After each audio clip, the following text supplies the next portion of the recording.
Hi guys, yan. Welcome back sa ating mga video ulit. Yan. Nandito ulit tayo sa ating kitchen. So, magluluto tayo ngayon ng torta, in Kapampangan. So, ulit, meron ako dito ulit na minced pork, 5% fat, British pork. Yan, carrots. Meron tayong carrots, bell pepper, tomato, potato, onion, and garlic. Yan.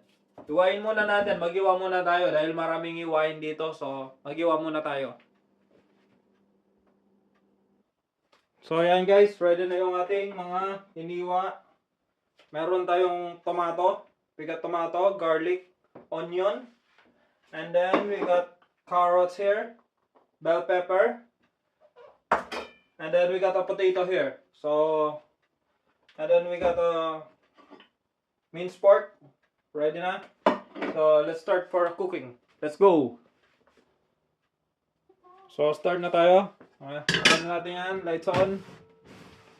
Yan, lights on. Turn on na natin yung kalan.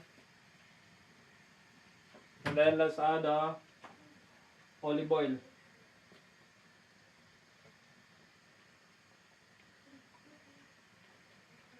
Make sure pag gagamit kayong olive oil, yung pang cooking talaga. Kasi merong olive oil na hindi siya pwede sa cooking. Ito pang talaga siya, pang cooking. For all your cooking. Mababasa ninyo doon, pang cooking talaga siya. So, lagi akong gumagamit ng olive oil pero yung pang cooking. Meron kasing olive oil na pwede sa salad. Yun, so huwag niyong gamitin sa huwag niyong gamitin sa cooking yun, pang salad. Magkaiba kasi yun eh. So, ayan. Painitin muna natin mantika. So, kung mapapansin nyo, mainit na yung mantika natin. So, onion first.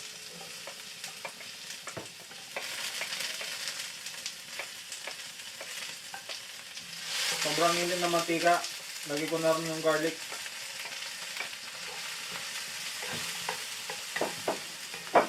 Ito yung palabasin natin yung aroma ng ating niluluto. Ang bango ng garlic and onion natin. Grabe yung bango. Ito yung nagbibigay ng lasa.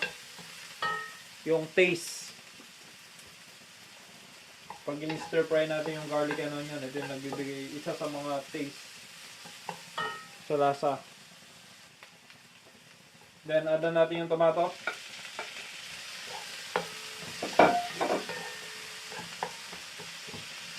Yan, halo-haloin lang. Next, add ko na yung yung minced pork. Make sure tanggalin natin yung paper. We'll take care of the paper. Then mix. Yan, after ko na mix, tatakpan ko muna. Palambutin natin yung pork natin para maging tender and nice. So ito na. Medyo dry na. Wala na yung water. Marinig naman natin parang ito ginisa siya talaga niyan kasi yung water nawala na. Yung pagkagisa niya maganda. Kasi mamaya mag-add pa tayo ng konting water para lumambot naman yung baboy natin.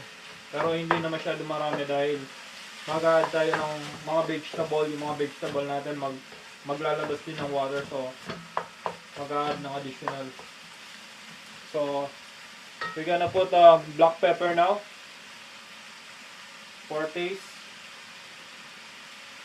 And then we're gonna add a bit of salt.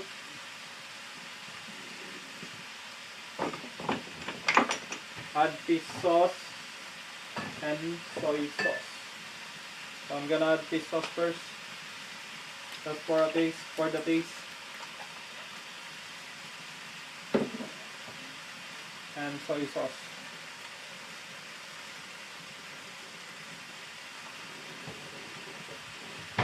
Then mix.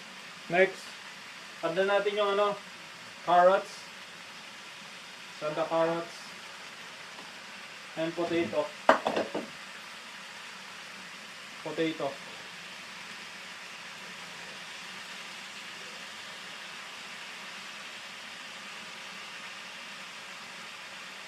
And then I'm gonna add a bit of water para hindi siya masunog kasi medyo sunog na.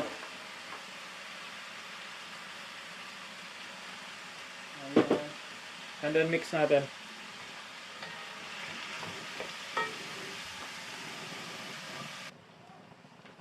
Guys, sarap na ng amoy. Mix natin.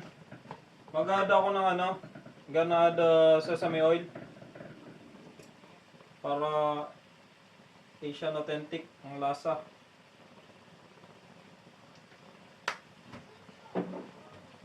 And bell pepper. I'm gonna add the bell pepper. Smell nice. Yan o, makulay na. Makulay na ang buhay. So ito na guys, mga ma'am and sir, ito na ako. Paluto na yung ano natin, yung torta natin. Actually, pag ginigisa pa to, kung kukumpletuhin mo, may celery pa to, pero itong lutong to walang celery. Pero yung lulutuin ko next time, yung may celery. So, pero ito na siya, luto na to. Tikman na natin kung anong lasa. Yan, okay na ho yung ating torta. Mga ma'am and sir, ito na ho yung ating ano, torta. Tikman ho natin kung anong lasa.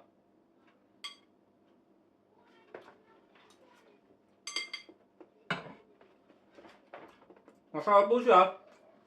Malasa. Mainit lang. Yung tomato or potato, yung potato, tsaka carrots, malambot na siya. So, yung original luto nito, alam ko nilalagyan pa nilang celery, tsaka yung green peas. Yun yung original sa amin. Nung bata ako, lagi niluluto ni Ermat yun. At tsaka ni Lola, ni Tita. May mga ganun pa. So, yun yung try natin gawin next time. Ito, dito lang ito. Ito, ano lang, yung mga sangkap lang na meron ako, yun lang yung nilagay ko. Pero, same pa rin yung lasa, masarap siya. Nice. Thank you for watching. Bye!